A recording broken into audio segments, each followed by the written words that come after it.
Hello and welcome back to the Restless Recluse. Today I'm just going to go into a bit more detail on the modifications I've made to my wr250r. As I've mentioned before, the tank is an IMS 4.7. It is a special order from the United States, and you pay some pretty hefty import fees on it, but it's well worth it because it comes to about 400 kilometers worth of range. The weight I find is very well balanced. It doesn't slosh from side to side, and it sits the weight nice and low. You'll notice a couple of marks I've put on here. One is at the 4 liter mark. I don't know if you can make it out there, but there's a number 4 for a number of liters remaining, and then I put another mark at the halfway point to calibrate it. I also moved the fuel sensor slightly upwards when I mounted the fuel pump to give me a bit more wiggle room as well between registering low and being really low. The tank itself comes with the shrouds that protect both the radiator and the fuse box on the other side. The one drawback to the tank I find is that accessing the fuses requires you to remove the tank, or at the very least get this remaining plastic cover off, and frankly it's easier to just lift the tank out of the way.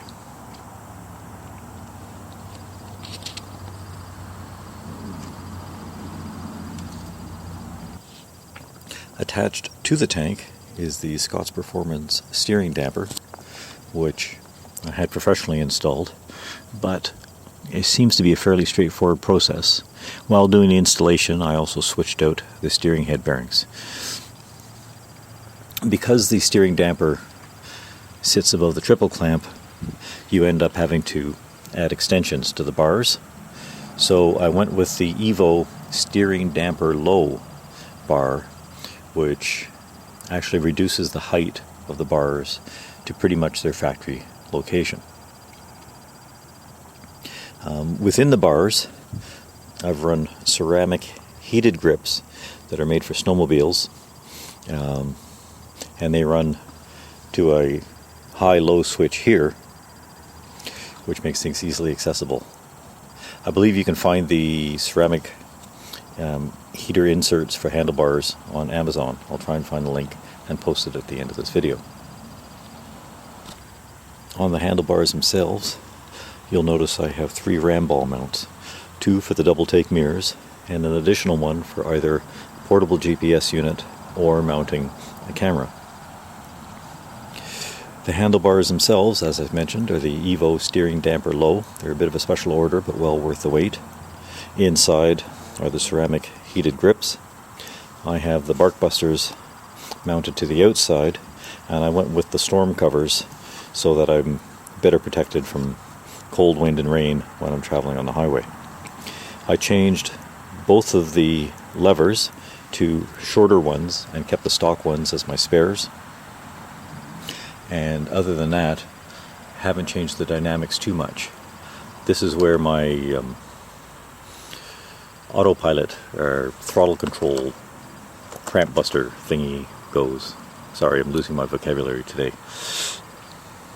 And then here you can see where the wiring for the heated grips comes down and feeds into the nacelle, and then to the controls, and then to the battery.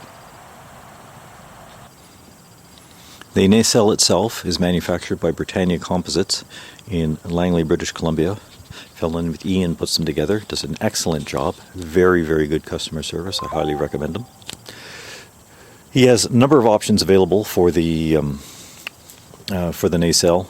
I simplified things. I simply went with a double USB and the voltmeter here, and then mounted the original speedometer odometer setting on top of it and ran all the wiring accordingly. This little clip is simply for random parking stubs, ferry receipts, and whatever little bits of paper you get handed to while traveling when you don't want to have to unzip a pocket and try to find a place to stash it. Mounted here will be the actual GPS unit that I currently have stored in a shipping container behind me. The windshield itself is fully adjustable. The lighting is all LED. He has a couple of different configurations. I went with this lighting rather than the vertical lights. With the vertical lighting system, you don't have to relocate the odometer speedometer control. But frankly, I like the look of this. I liked the look of this one better. And then again, you can see here the heating control. I went with a waterproof Blue Sea system switch. In fact, all of the electrical components that I've added to the bike are marine grade.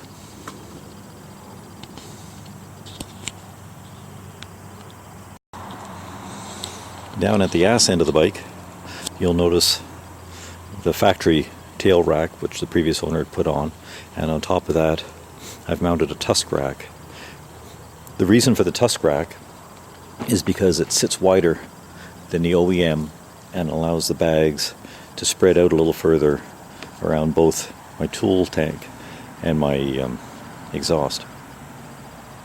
It was relatively inexpensive compared to a lot of the other products that are out there, and it's mounted separately from the factory rack, so if one goes, the other one should stay and hold everything together. You'll also note I put on the fender elimination kit and changed all the turn signals and the rear to LED. Basically tried to clean up the underside and make it a little more less likely to retain crap and corruption. My tool tube is made from 4-inch PVC, straight out of Home Depot, with an angle bar that I've cut, trimmed, and painted white, so everything looks kind of matchy. It sits where the old factory toolkit sits, and it's nice and deep and allows good storage in there. I can get my arm all the way down. Long enough for both the trail stand, a couple of tubes, and my tire changing kit. Around the world, Paul has recommended a CERN locking cap, which fits on here nicely. They run about $70 after taxes and exchange rate, so I'm kind of holding off and procrastinating about it, but I suspect I will because I don't want to come out in the morning and find my tools all gone.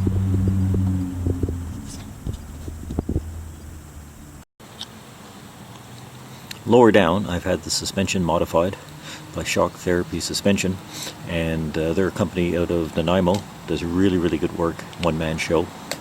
He put on a stiffer spring, but we've kept the factory forks and the factory rear shock as well.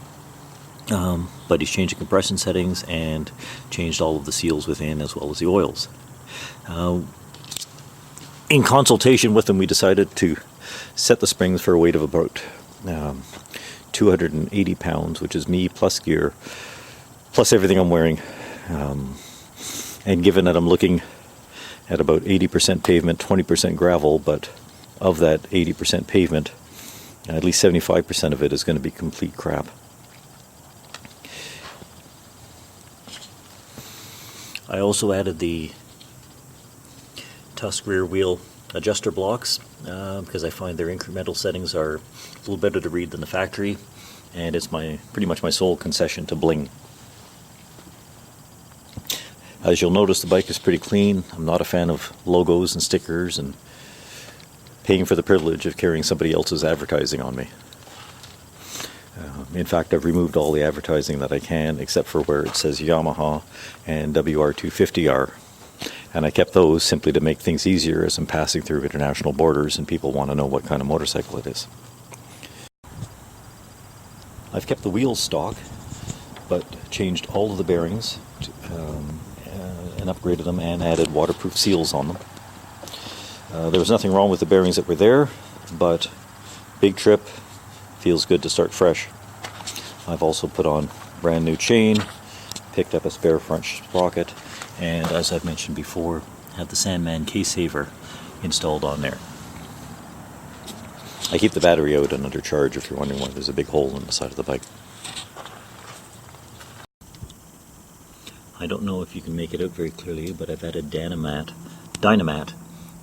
to the top side of the Flatlands Racing skid plate and I find it's really reduced the metal-on-metal vibrations and the overall rattly noise that these bikes are known to make. The remainder of the bike is pretty much stock. The hoses are still good. The rest of the electrical systems are stock. I haven't put a lower seat on. I find after a couple of 100 miles my ass gets used to the plank that I'm riding on, and it's better than some other seats I've had. Wheels, I'm toying around with the idea of going with a trials rear, but I'm going to have to do a couple of tire changes during the trip, so I kind of like to go with something that's long lasting, and motocross tires are going to be a little difficult to find in India. I've been doing some digging, but information's not quite forthcoming as I'd hoped it would be. Remaining modifications to be done, putting on a louder horn, and not a whole lot else actually. I think she's pretty much there. Come some warmer weather after we're through winter, take it out for a couple of test camping trips and some good long runs. But I've been using it here locally and I'm quite happy with the setup. So that's about it for now. I hope you've enjoyed this little tour. If you have any questions, feel free to leave them in the comments. And Happy New Year.